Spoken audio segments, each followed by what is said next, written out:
किसकी सरपरस्ती में हो रहा है ये? आप पुलिस की। इधर आओ।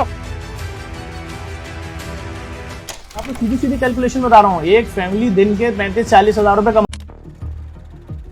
ज़रा तसव्वुर करें, आप एक भीड़ भरी गली में जा रहे हैं कि अचानक एक बच्चा आपका बाजू खींचता है। आंखों में बेबसी, हाथ चंद से कुकीले फैला हुआ। क्या आप इसे पैसे देंगे या नज़रअंदाज करके आगे बढ़ जाएंगे?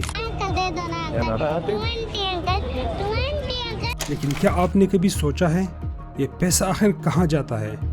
हर रोज़ लाखों लोग बेकारियों को पैसे देते हैं, ये सोचकर कि वो मदद कर रहे हैं, लेकिन क्या ये पैसा ज़रूरतमंदों तक पहुँच रहा है या नहीं? बेगर्स माफिया पाकिस्तान और इंडिया में एक संगीन मसला है, जहां ऑर्गेनाइज्ड नेटवर्क्स कमज़ोर अफराद, ख़ासतौर पर बच्चों को सड़कों पर भीख मांगने पर मजबूर करते हैं। एक रिसर्च से मालूम होता है कि पाकिस्तान में तकरीबन 2.5 करोड़ प्रोफेशनल बेगर्स हैं, जबकि इंडिया में तकरीबन 4 लाख बेकारी मौजूद हैं, जिनकी ज़्यादा तादाद मगरबी बंगाल और असम में देखी गई है। बेगर्स माफिया न सिर्फ गुर्बत को बढ़ा रही है, बल्कि आपकी सोच को भी मुतासिर कर रही है और हकीकी ज़रूरतमंद अफराद को इमदाद हासिल करने में रुकावट बन रही है। आप इमेजिन करें, एक 10 साल बच्चा जिसके वालिदैन गुर्बत के बायस इसे एक आदमी के साथ बेच देते हैं, जो बाद में बेकारी माफिया का हिस्सा निकलता है। इसको ज़बरदस्ती भीख मांगने पर मजबूर किया जाता है और डेली के हिसाब से इसे एक टारगेट दिया जाता है, जो पूरी ना करने पर इसे मारा पीटा जाता है।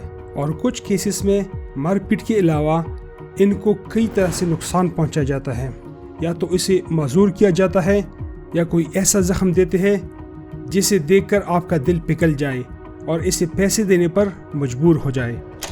ये सिर्फ छोटे मोटे जराइम नहीं है, बल्कि एक मुनज़्ज़म कारोबार है। पाकिस्तान में एक हैंडलर हर महीने $4,500 तक कमा सकता है। अब इन सब चीज़ों को देखकर ये ज़रूरी नहीं कि हर बंदा इस माफिया का शिकार हो। कुछ लोग मजबूरी में भीख मांगते हैं, लेकिन कुछ फ्रॉड बेगर्स के चक्कर में असल गरीब भी इफेक्ट होता है। ये महज इत्तेफाक नहीं, बल्कि एक निज़ाम है, एक ऐसी मशीन जो दूसरों के दुख पर चलती है। बेकारियों से भीख मंगवाने से हटकर ये इन बेकारियों को पैदा भी करते हैं। ये माफिया बच्चों को अगवा करता है, इन्हें नशे का आदी बनाता है और यहाँ तक कि इन्हें ज़्यादा काबिल रहम बनाने के लिए माजूर भी कर दिया जाता है। ऐसा माफिया सरबराह जो 100 बेकारियों का नेटवर्क चलाता है, वो माहाना तकरीबन 12,75,000 पाकिस्तानी रुपए कमाते हैं, जो कि पाकिस्तान की एक एवरेज सैलरी से भी काफ़ी ज़्यादा है। एक रिसर्च के मुताबिक काफ़ी सारी केसेस में ये भी साफ देखा गया कि इन बच्चों को डेली एक टारगेट दिया जाता है। अगर वो इसे पूरा ना करें तो इन्हें मारा जाता है, भूखा रखा जाता है या इससे भी बदतर सलूक किया जाता है। पाकिस्तान में 2,50,00,000 बेकारी है, जो सालाना के हिसाब से $42 अरब कमाते हैं। इंडिया में सरकारी आदाद-ओ-शुमार के मुताबिक 4 लाख बेकारी है, लेकिन असल तादाद कहीं ज़्यादा हो सकती है।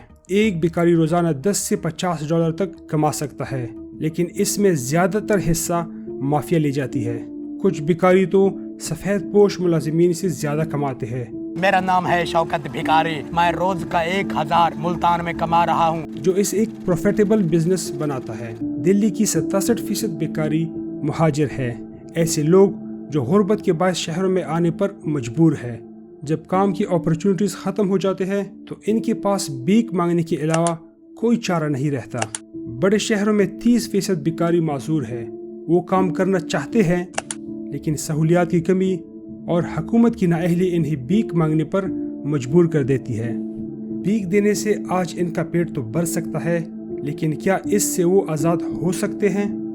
भीख मांगने को जुर्म करार देना मसले का हल नहीं, ये लोगों को मज़ीद मायूसी में धकेल देता है, बल्कि हकीकी तब्दीली के लिए इन इक़दामात की सख्त ज़रूरत है। गवर्नमेंट को माफिया के ख़िलाफ़ कार्रवाई करनी चाहिए, न कि सिर्फ बेकारियों के ख़िलाफ़। इनके लिए पनाहगाहें, तरबियत और मुलाजमत के मौक़े फराहम करने चाहिए। लोगों को सही जगह एहतियात देने की तरगीब देना, ताकि इनका पैसा जराइम पेशा अनासर के हाथ न लगे। तब्दीली मुमकिन है, लेकिन ये इस वक्त शुरू होती है जब हम भीख के प्याले की पीछे की हकीकत को समझें। इस मामले में आपका क्या ख्याल है? अगली बार जब कोई बेकारी आपके सामने आए तो आप क्या करेंगे?